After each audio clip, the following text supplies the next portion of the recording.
Welcome to the Compliance Advantage podcast. This is where healthcare executives transform compliance from a burden into a strategic asset that drives both growth and peace of mind. I'm your host, Ross Ronan, founder of Ronan Healthcare Compliance and a healthcare compliance strategist with nearly 30 years of industry experience. I'll help you stay ahead of evolving regulations while building the sustainable, compliant organization that lets you focus on high-level strategy and exceptional patient outcomes. Remember, compliance pays dividends. Invest today.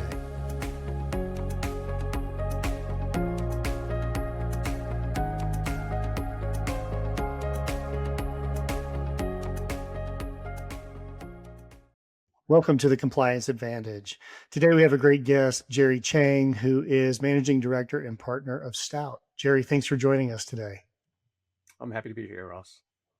Yeah, it's kind of like we were just talking before we got on the air. It's kind of serendipitous that we got to meet each other at an event in Nashville and got to talk a little bit about what you do and what you do at Stout. So I'd love to hear a little bit more about your trajectory and what you do at Stout.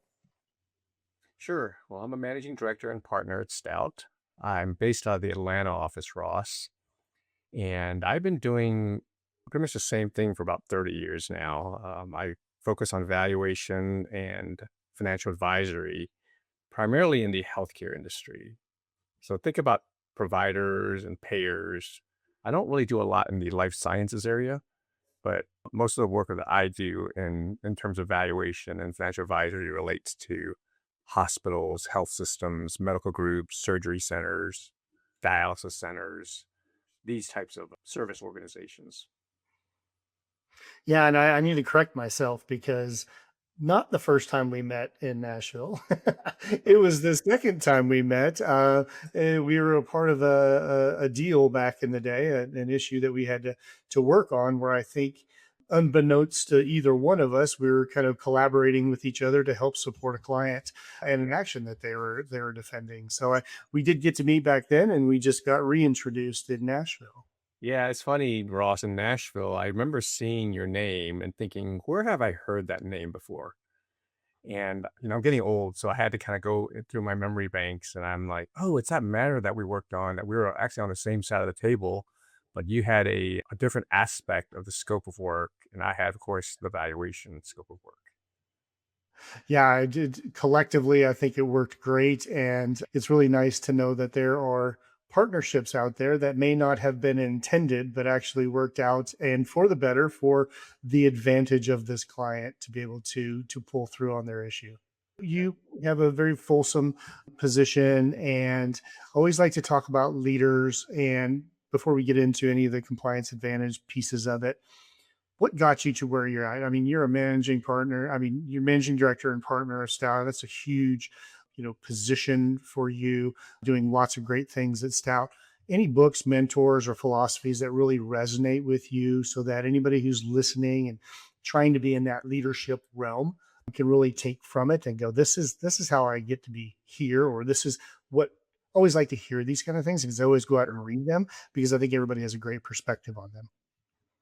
Well, that's a good question, Ross. And I think back over my 30 plus year career and how I got to be in a quote unquote leadership position.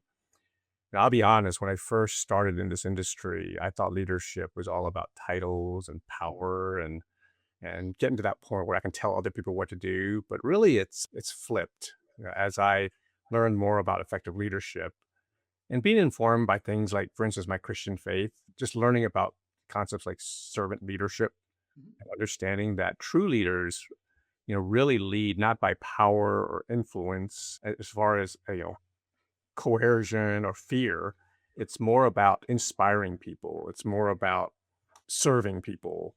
And to me, that was a lesson I had to learn as I matured. So I think that that is one big factor is just, my faith. And also I always think about, as a consultant, I'm a teacher at heart. And so one of the areas that I try to get better at as far as advising clients and counsel is how do I teach and how do I explain esoteric concepts better? And I found that using things like examples, analogies, These are things that seem to resonate with clients. Example would be I was in front of a jury one time testifying on behalf of a client, and it was a shareholder dispute. And I was explaining the concept of a market approach and using guideline companies to value a subject company. Mhm. And so the best example I could give was valuing a house. Okay. And everybody knows that, valuing a house, you look at comps, but instead of making adjustments based on number of bathrooms, square footage, bedrooms, I had to explain that you still have to make adjustments to the comps of businesses based on things like size, Mhm. risk, growth. So that's just an example of how I try to get better at teaching and consulting clients. Yeah, the leadership kind of definition that you gave, I think, is really important. I was reading a book, and I cannot remember which one it is. I have a lot of different ones that I kind of go after and read through. But it was someone who says managers do and leaders are. And I thought that was a very interesting kind of philosophical thought process where, like you said, instead of just kind of getting after people, micromanaging, getting, making sure the work gets done, which our managers do that really well, right? That's what they do. They get work done. Leaders just are. They're leaders. They inspire. They're here. They have a presence, and they're helping people get better. And that means they're not doing all the work. They are accomplishing the work to get done by just being that leader in and of themselves. And so I think that's a really interesting point of how even like yours with the managing director, compliance officers, CEOs, board members, or whatever, we all just have to take a step back and go, let's just be, let's just kind of figure out what we're doing here and how we can inspire people to go forward. So I think that's a really good analogy. And I think the teaching part of it's really important too. So yeah. All right, let's get into compliance a little bit more. So you do lots of valuations, right? You're really telling people kind of value of their business based upon certain different aspects of it, or you're doing fair market value analysis to say this is what you should be doing to compliance with Stark or anti-kickback statute, right? So when we think about like healthcare executives, whether they're boards or CEOs or CLOs, what do you think they're still kind of lacking in the understanding of how compliance can be an advantage to them and add value to their business? How have you kind of seen that, and how do you talk about that with your clients? It does vary, Ross. Some clients are more sophisticated than others, as you know. I do feel like there are some executives that still have the mindset that equate compliance with just additional headache, necessary evil, whatever you want to call it. And yes, all things being equal, if you add cost, to try to create a compliance program or get fair market value opinions related to certain deals or arrangements, that is adding cost. But some seem to forget that there's also this other side of the equation, if you will, that you also have increased value Right. that could come out of a robust compliance program. And that usually manifests itself in reducing the risk profile of the business. And in valuation speak, we have this risk factor called the discount rate. Mhm.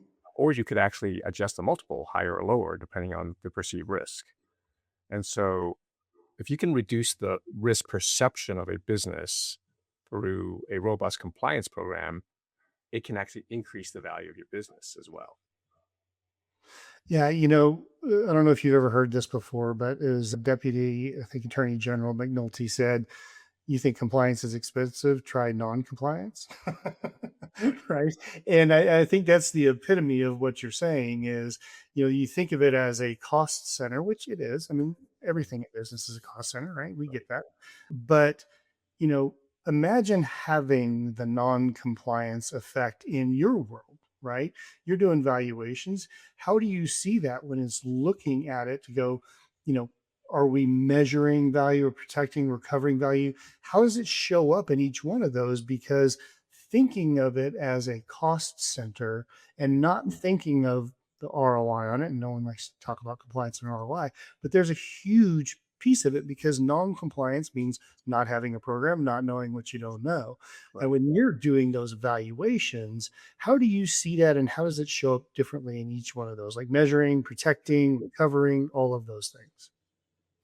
Yeah, sure. So measuring is pretty straightforward. It's using my expertise as a healthcare evaluation expert to come up with a credible, defensible, fair market opinion related to transactions, deals, arrangements, compensation, uh, in all these different areas in healthcare, as you know, where it's necessary to measure value in a credible way, and if necessary, to be able to defend it on the stand. Right. And so we talked a lot about regulatory compliance, of course, making sure that you can have a defensible value for Stark law, anti kickback statute, even IRS, private benefit, private inurement. But you can also measure value for financial reporting, for tax reporting. There's other ways that you can be hired, I guess, to measure value, even as an expert witness. I've testified about 20 times now in federal court, state court, arbitrations, where I have to measure value. And that really gets to the second category of protecting value. So let's say you're having a shareholder dispute, and one party is suing the other party, and then the defendant hires you to protect value because there's a plaintiff trying to allege that there's some damages or something. So my job is to go in there and to measure the value and to be able to defend it in court or in arbitration so that that client can help protect that value.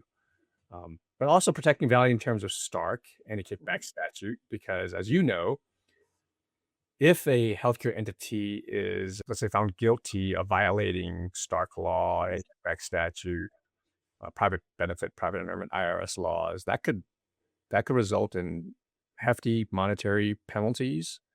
It could result in them being disqualified from federal programs like Medicare, Medicaid. Uh, you could have reputational damage. You could actually lose the entire business itself, where it'd be just shut down. It just could not operate. So that's measuring value, protecting value, and then recovering value. I think of an example there. I do work related to bankruptcy, restructuring, and as I mentioned earlier, litigation support. I remember having this one case. It involved a dialysis center that was sold to a private equity firm. And the private equity firm alleged that since it did not know, or it was not disclosed that the target company was having compliance issues and was actually under investigation, that they overpaid for the business. And so they said, well, we paid, let's say, 10 times EBITDA with the dialysis business. However, if it was disclosed, if they had disclosed these compliance weaknesses and the pending and potential investigation, we would have paid 5 times EBITDA.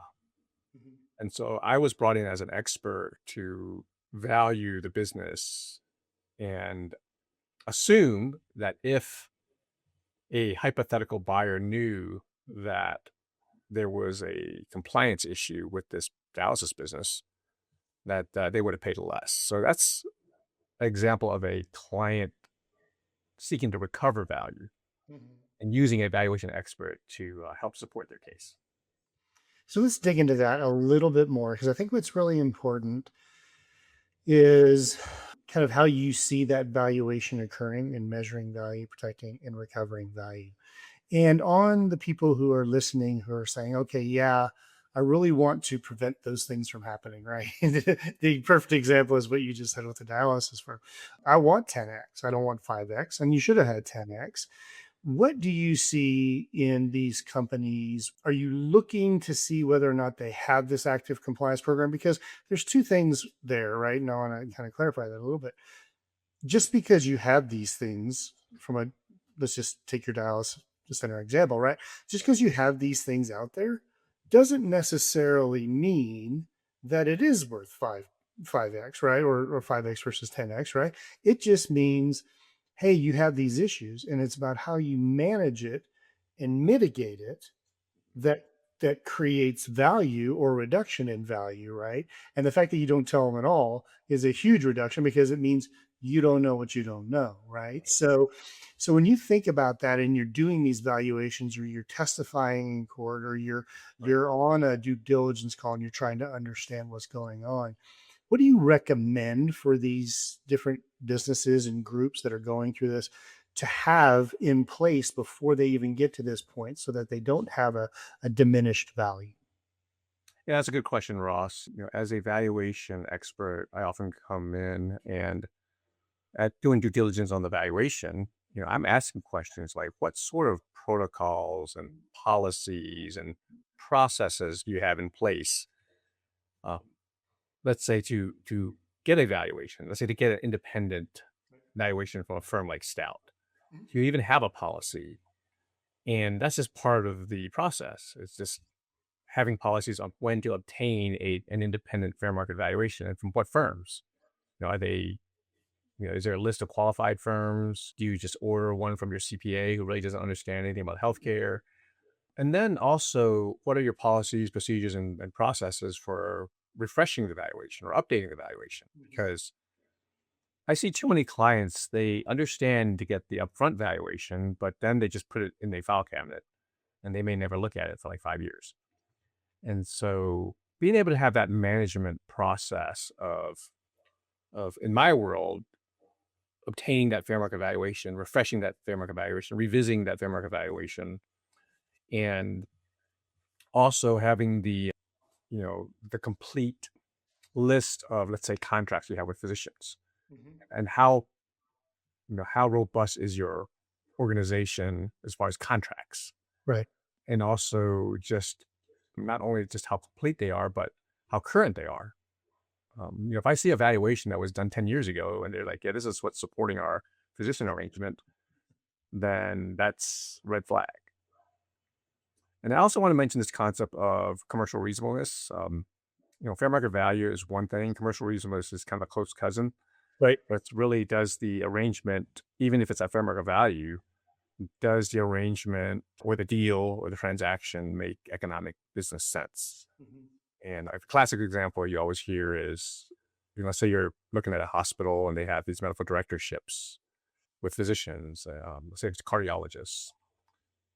They could be at fair market value, but if you have five medical directors, Right. that's not commercially reasonable. Right. So I always recommend my clients to also assess commercial reasonableness as well. This episode of the Compliance Advantage podcast is brought to you by Ronan Healthcare Compliance. At Ronan Healthcare Compliance, we believe in transforming healthcare compliance from a checkbox attitude to a strategic advantage. With decades of expertise, our team of consultants provides innovative solutions tailored to your organization's unique needs. We don't just help you meet your standards. We elevate your business, ensuring ethical practices are at the heart of what you do. Whether you're navigating complex regulations or seeking to enhance your compliance strategy, Ronan Healthcare Compliance is your partner in achieving excellence in healthcare compliance. Ronan Healthcare Compliance, redefining compliance, empowering leadership. Visit us at ronanhc.com to learn more. Now, back to the show. Yeah, let's talk a little bit more about the FMV kind of analysis as well, because um, I think it's very interesting, and I have a lot of conversations with a lot of our clients and a lot of CEOs that want to get a fair market value analysis done and just really understand kind of, is their compensation structure okay? Are they able to do this? Medical director agreements is a great example. And 9 times out of 10, they feel like I need it, not 9 times out of 10. A lot of the times they will go, I need a fair market value analysis. I'm going to get that. And then I'm going to say, I got it. And then I'm going to tell everybody what to do. And then I put it on the shelf. Right. You see that a lot. And I think from a compliance standpoint, it's our duty to show value within an organization is to take that analysis that is actually out there and do something with it and make sure it's implemented, right? Like you said, you got it 10 years ago. never updated it, but show me what you're doing today. Right. And are you even complying with what we told you to do in the first place? Right. So, and have you ever seen that kind of come through where you're giving them something right off the bat, and then 4 or 5 years later, they're coming back and they're like, hey, I know you told us to do this, but we really didn't do it. Yeah, that happens occasionally where a fair market valuation opinion would be rendered years ago and they just lost track of it Yeah. and they just haven't revisited it. And then all of a sudden, maybe they know that it's coming up for renewal, the contract's coming up for renewal, and they look at the support for the fair market value opinion. It's just so dated that they need an update and they just haven't looked at it. I mean, sometimes you have a change in. I had a client recently that had just a change in, let's say, their legal team. Mhm. So the new team didn't really understand exactly what the old team did as far as fair market value opinions, and they just had a turnover in their legal department.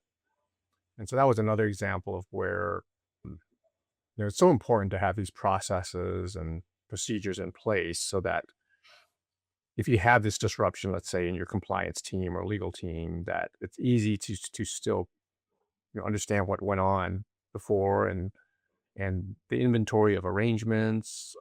When was the last fair market value opinion rendered? Which ones need to be updated? Which ones are getting ready to expire? Um, and that sort of thing. Yeah, we call it operationalized compliance programs, right? So we don't go create. I always hear this all the time. You should go create a fair market value for this issue, blah blah blah. And I'm like, no, I'm not an FMB expert. That's Stout. That's Jerry. This is what he does. We're like, I take what they tell us and I make it work, and I put it in action, right?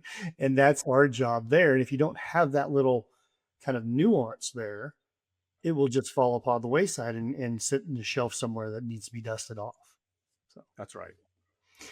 you talked a little bit about that other example with analysis with the multiple reduction in multiples. Any other things that you can think of, like on a diligence standpoint, that you've seen on a specific deal with, Mhm. like say escrows or say discounted rates or any other, moving from an asset deal to a stock, or from a stock deal to an asset deal because of valuations or even Q of E's. Like, tell me a little bit more about seeing any compliance issues that really could change the math. Well, the example I thought of, Ross, was something that you're familiar with, was that matter that we worked on together that you referenced earlier in our discussion. And that related to a company that I won't get into specifics as far as client name, of course, but I recall that you did some compliance due diligence related to that potential transaction. Yep. And in your report, you concluded that the company did not have a robust coding compliance program in place at the transaction date. Well, my scope of work was valuation. So in this case, I was doing a valuation for, it was a litigation support project, as you may recall. And I was the expert on the same side of the table as you, where we had a mutual client, and had to revalue the company, assuming certain facts and circumstances. And one of those facts and circumstances was your report that stated that the compliance program was weak from a coding perspective, and that the company just needed to shore up its compliance function. And so I, in my evaluation, assumed that any hypothetical buyer, if they were looking at this company, would have to implement a compliance program that mitigated the risks associated with noncompliance related to, let's say, medical billing and records documentation. And so that affects things like the cost structure of a company, right? Because you have to now increase training costs. You have to maybe hire a compliance officer. And you also could affect the throughput, the patient throughput of the company if you have to increase um, or you have to make your compliance program more robust, right? And so all things being equal, decrease the value because your cost structure just increased. And so I took your conclusion and in consultation with one of my colleagues, we came up with a revised cost structure that assumed that a hypothetical William buyer would have to incur these costs Mhm. to bring the compliance function up to speed and up to par. And so that was one of the examples where I had to value a business and made some adjustments based on a compliance weakness that had to be improved. It's really, that was a very interesting case, and I'm so glad you were on that on that side and supporting our diligence findings. But it's really funny because, and I'm sure you have this conversations with healthcare leaders all the time, as investing into the compliance programs. We call it a compliance investment, right? It's not just, you know putting money out there. You're investing in your program, and I Right. think one of the things that you hit on was, when you're in diligence and you're having your specialists, whether it's Stout or us, look at a company to be able to be purchased, one of those things that we look at, and one of the risk factors, is, do you have a compliance program?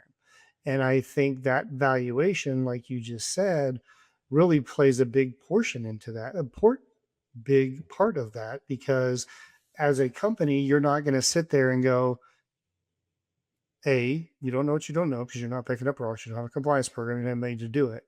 B, you're not mitigating things that are out there because you just don't know what you need to mitigate.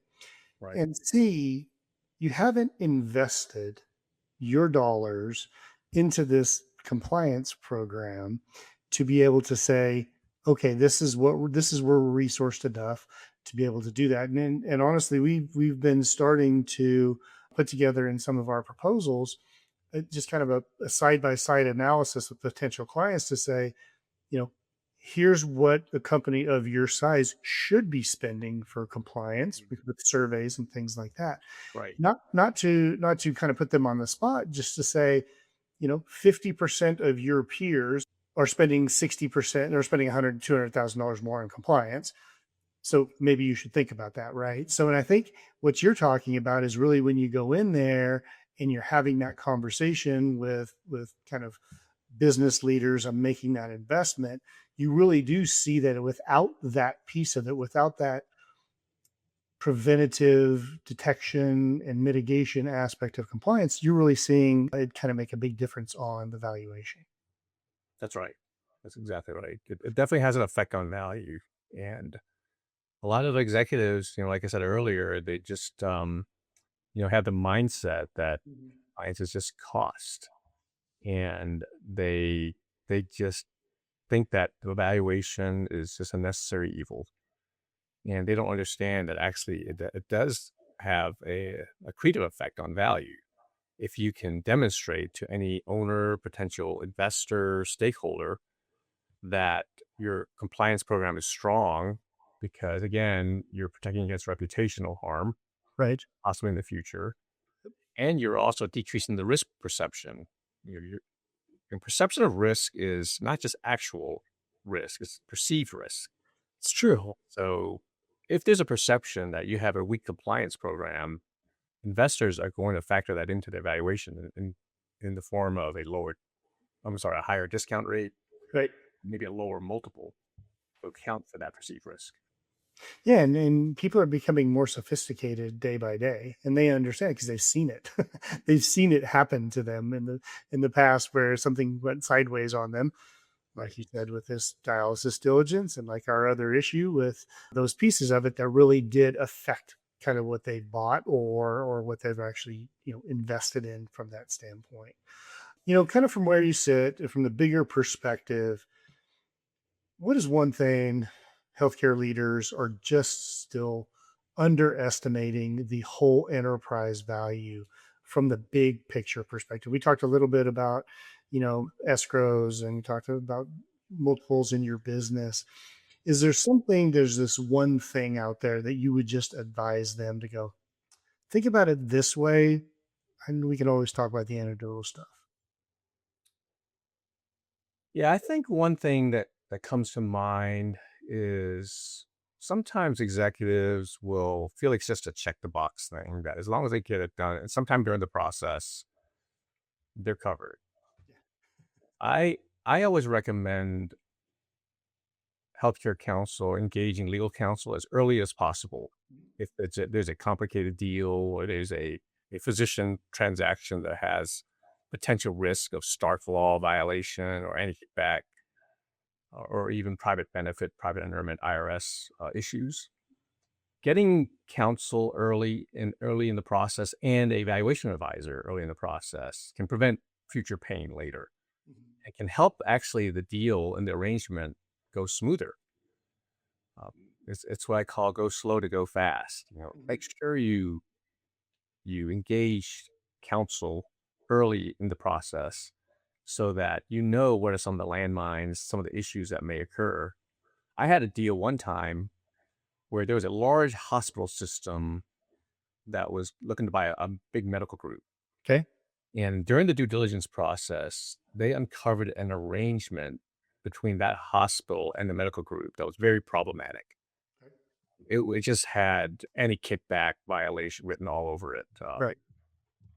And they discovered this late during that due diligence process, and it almost torpedoed the deal because it was uncovered by, I think, the buyer's attorney, the transaction attorney, in conjunction with the compliance attorneys at that firm. And they said, this is a problematic arrangement. And it either has to be unwound or, do they have any type of fair market value opinion? And I remember them coming to me because my company at the time, not Stout, but another company, was working on that transaction. And they came to me and said, Jerry, we got a problem. Can you look at this arrangement, this agreement, and come up with a quick fair market value opinion on it? And I looked at it and thinking, what they were paying, I don't think I can support it.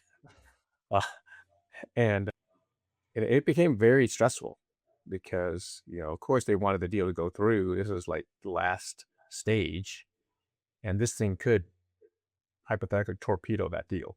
Yeah. And so that was just a case where it was just too late in the process that this was uncovered and that they talked about it with their attorneys and caused a lot of pain. No, I think that's really good advice, especially to people who are listening here. If you're thinking about putting compliance in place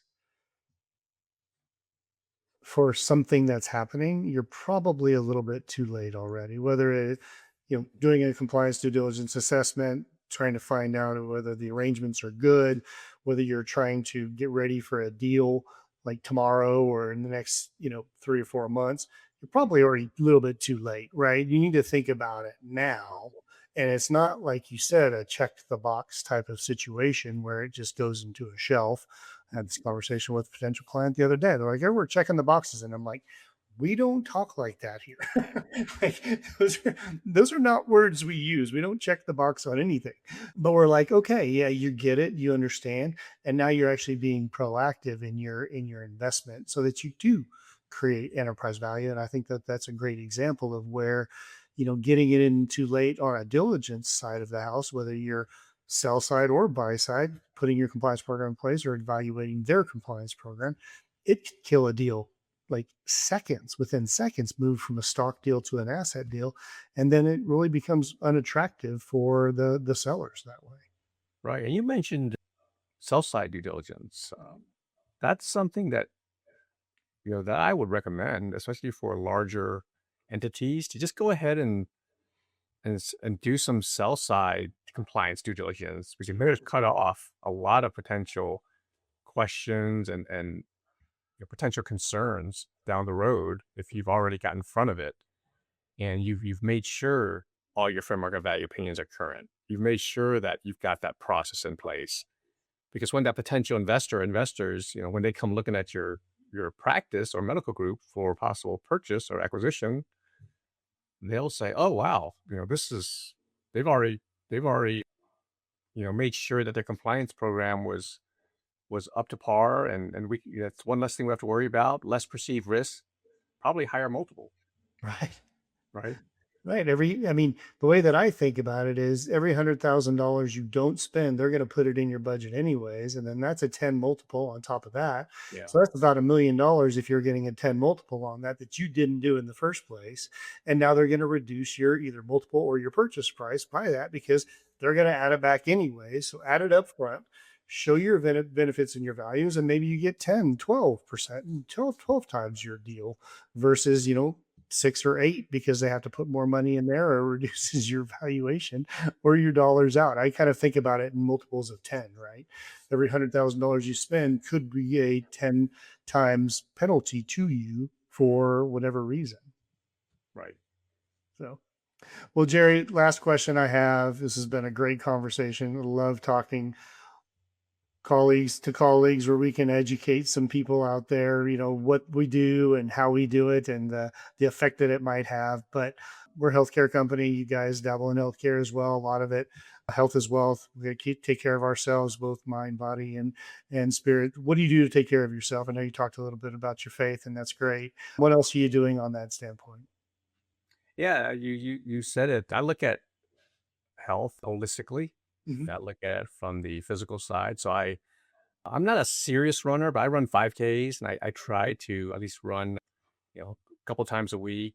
And then I also do some strength training. So just on the physical side, running will help my heart, my cardio. Then as I get older, I need to maintain, some muscle mass. So I'll do some weights. So that's on the physical side. I think on the emotional side or the mind side, I find a lot of peace in nature. Oh, yeah. I love going out hiking. I grew up in Northwest Georgia where there are a lot of mountains, and I just love water. I love lakes. I love going to places like Yellowstone, Grand Tetons. I just get energy and just recharge in nature.